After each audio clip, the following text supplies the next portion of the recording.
श्री कृष्ण को अपनी ओर आते देख भीष्म ने कहा, आइए, हे वासुदेव, हे देवों के देवता, मैं आपको नमन करता हूं। हे श्रेष्ठ सत्यव्रत, मुझे आज इस महान युद्ध में गिरा दीजिए।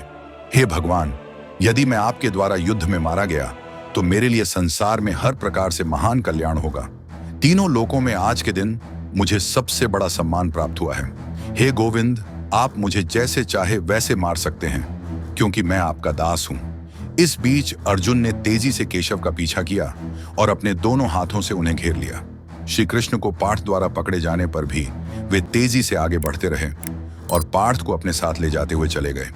अर्जुन ने अंततः श्री कृष्ण के पैरों को जोर से पकड़कर उन्हें 10वें कदम पर बड़ी मुश्किल से रोका। तब अर्जुन ने केशव से कहा, हे महाबली, रुकिए। हे केशव, यह आपको शोभा नहीं देता कि आप अपने शब्दों को झूठा करें जो आपने पहले कहा था, अर्थात मैं युद्ध नहीं करूंगा। हे माधव, लोग कहेंगे कि आप झूठे हैं। यह सारा भार मुझ पर है। मैं पितामह को मारूंगा। मैं अपने शस्त्रों, सत्य और अपने अच्छे कर्मों की शपथ लेता हूं कि हे शत्रु संहारक, मैं वह सब करूंगा जिससे मेरे शत्रुओं का विनाश हो सके। माधव ने हालांकि इन शब्दों को सुनकर एक शब्द भी नहीं कहा, लेकिन क्रोध में फिर से रथ पर चढ़ गए। फिर जब वे दोनों महान पुरुष अपने अपने रथ पर स्थित थे, शांतनु पुत्र भीष्म ने एक बार फिर तीरों की बौछार की, जैसे बादल पर्वत की छाती पर बारिश कर रहे हों। पराजित सैनिक, असहाय और निराश, सैकड़ों और हजारों की संख्या में भीष्म द्वारा मारे गए। जब थकी हुई सेना ने पीछे हटने का मन बना लिया और युद्ध चल ही रहा था, तभी सूर्य अस्त हो गया। तब राजा युधिष्ठिर ने देखा कि उनकी अपनी सेना भीष्म द्वारा मारे जाने के बाद अपने हथियार छोड़ चुकी है और भय से त्रस्त होकर युद्ध क्षेत्र से बाहर भाग रही है। उन्होंने यह भी देखा कि भीष्म, जो उस समय महाबली योद्धा थे, युद्ध में सभी को पीड़ा पहुंचा रहे थे।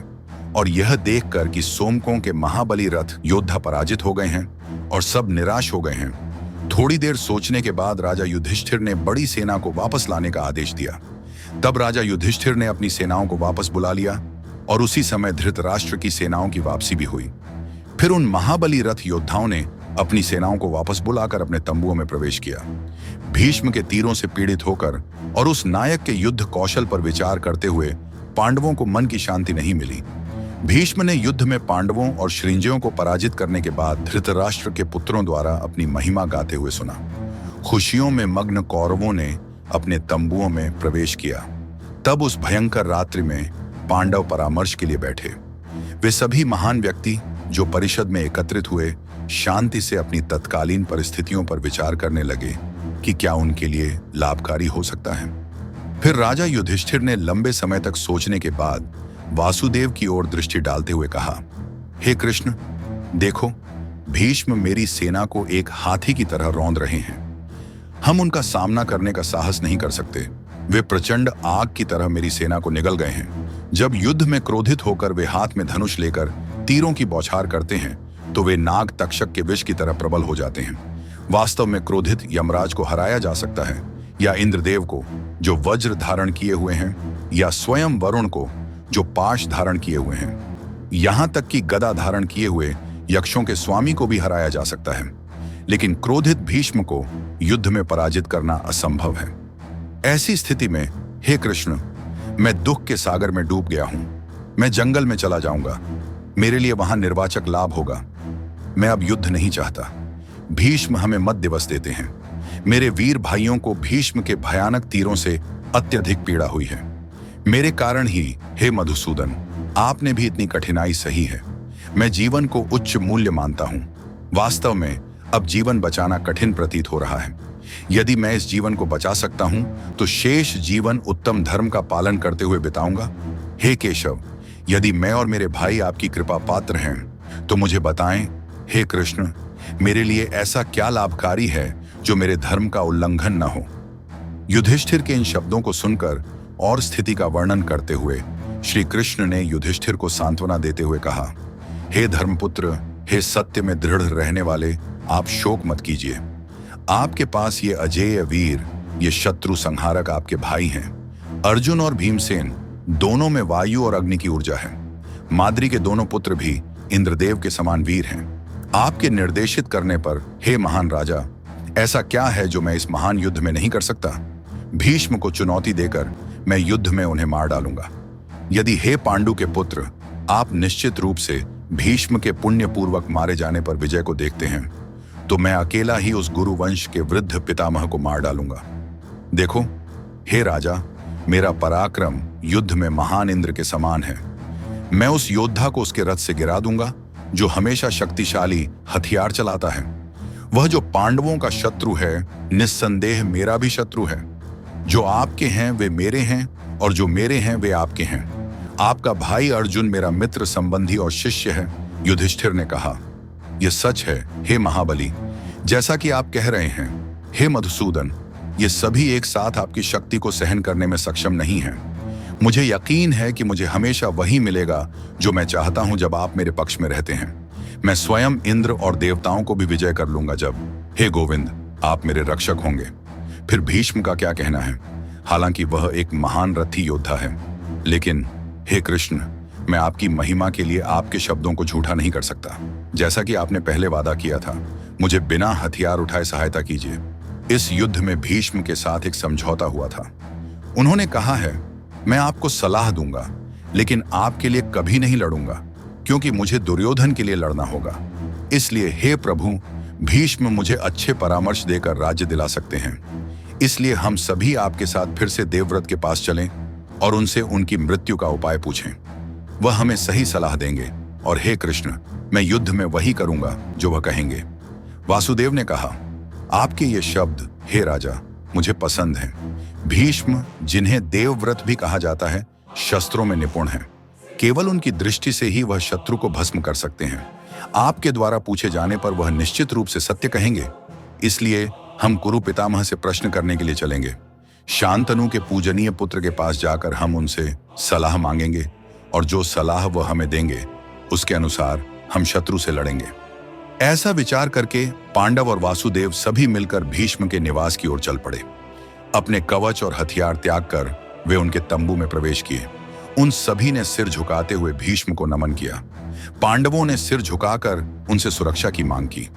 पितामह, हम कैसे विजय प्राप्त करेंगे और कैसे राज्य प्राप्त करेंगे? कैसे प्राणियों का विनाश रोका जा सकता है? मुझे यह सब बताएं। हे प्रभु, हमें अपनी मृत्यु का उपाय बताएं। हे वीर, हम युद्ध में आपको कैसे हरा पाएंगे? हे कुरु पितामह, आप अपने शत्रुओं को भी 1 मिनट की कोई कमी नहीं छोड़ते। कौन ऐसा व्यक्ति है जो आपको युद्ध में हरा सके? मुझे बताएं हे पितामह, वह उपाय जिससे हम आपको युद्ध में हरा सकें, ताकि हमें विजय प्राप्त हो और मेरी सेना को विनाश न झेलना पड़े। पितामह ने कहा, जब तक मैं जीवित हूं, हे कुंती पुत्र, आपको युद्ध में विजय प्राप्त नहीं हो सकती। हालांकि जब मैं युद्ध में मारा जाऊंगा, तब आप पांडवों को विजय प्राप्त होगी। इसलिए यदि आप युद्ध में विजय चाहते हैं, तो मुझे बिना देरी के मार डालें। मैं आपको अनुमति देता हूं, हे पांडु के पुत्र, मुझे जैसे चाहे मार डालें। इस प्रकार मुझे जानना आपके लिए शुभ संयोग है। जब मैं मारा जाऊंगा, तब बाकी सभी शत्रु भी मारे जाएंगे। इसीलिए जैसा मैंने कहा वैसा ही करें। युधिष्ठिर ने कहा, हमें बताएं वह उपाय जिससे हम आपको युद्ध में हरा सकें। भीष्म ने कहा, यदि मैं अपने शस्त्रों को छोड़ दूं, तो मुझे पराजित किया जा सकता है। सुनो हे राजा, मेरे पूर्व संकल्प के बारे में। वह महाबली रथी योद्धा द्रुपद का पुत्र जो आपकी सेना में है, जिसका नाम शिखंडी है, पहले एक स्त्री थी, लेकिन बाद में पुरुषत्व प्राप्त किया। युद्ध में वीर और कवचधारी शिखंडी को अपने सामने रखकर अर्जुन मुझ पर तीखे तीरों से प्रहार करे। जब शिखंडी, जो पहले स्त्री था, मेरे सामने आएगा, तो मैं उसे मारने का प्रयास नहीं करूंगा, भले ही मेरे पास धनुष और बाण हों। उस अवसर का लाभ उठाकर धनंजय, पांडु का पुत्र, मुझे हर तरफ से अपने तीरों से प्रहार करे। तब आपकी विजय निश्चित होगी। हे महान राजा, वही करें जो मैंने कहा है। पांडव यह सब जानकर अपने तंबुओं में वापस लौटे। अर्जुन दुखी मन से श्री कृष्ण को कहते हैं, हे माधव, मैं अपने पितामह के साथ युद्ध में कैसे लड़ूंगा, जो उम्र में मुझसे वरिष्ठ हैं, जो बुद्धिमान और प्रबुद्ध हैं, और जो हमारे वंश के सबसे बुजुर्ग सदस्य हैं। वासुदेव ने कहा, हे पार्थ, पहले भीष्म की हत्या का संकल्प लेने के बाद आप एक क्षत्रिय के कर्तव्य के अनुसार उसे मारने से कैसे रुक सकते हो? भीष्म को मारे बिना आपकी विजय कभी नहीं हो सकती। भीष्म का वध बिना किसी चिंता के करो। मेरे इन शब्दों को भी सुनो, जो महान बुद्धि वाले बृहस्पति ने पुराने दिनों में इंद्र से कहे थे। किसी भी उम्र के व्यक्ति को जो सभी गुणों से युक्त और सम्मान के योग्य है मारना चाहिए, अगर वह शत्रु के रूप में आता है या वास्तव में कोई भी जो खुद को नष्ट करने के लिए आता है। हे धनंजय, यह क्षत्रिय के लिए अनंत कर्तव्य है, अर्थात उन्हें लड़ना चाहिए, प्रजा की रक्षा करनी चाहिए और बिना द्वेष के बलिदान करना चाहिए। अर्जुन ने कहा, शिखंडी, हे कृष्ण, निश्चित रूप से पितामह की मृत्यु का कारण बनेगा, क्योंकि भीष्म जैसे ही वह पंचालों के राजकुमार को देखते हैं प्रहार करने से रुक जाते हैं। इसीलिए शिखंडी को हमारे सामने रखते हुए हम पितामह का वध करेंगे। आप सभी का धन्यवाद जिन्होंने हमारे 9वें दिन के युद्ध के एपिसोड को देखा। कृपया वीडियो को लाइक करें और हमारे चैनल को सब्सक्राइब करें ताकि आप हमारे साथ जुड़े रहें। धन्यवाद।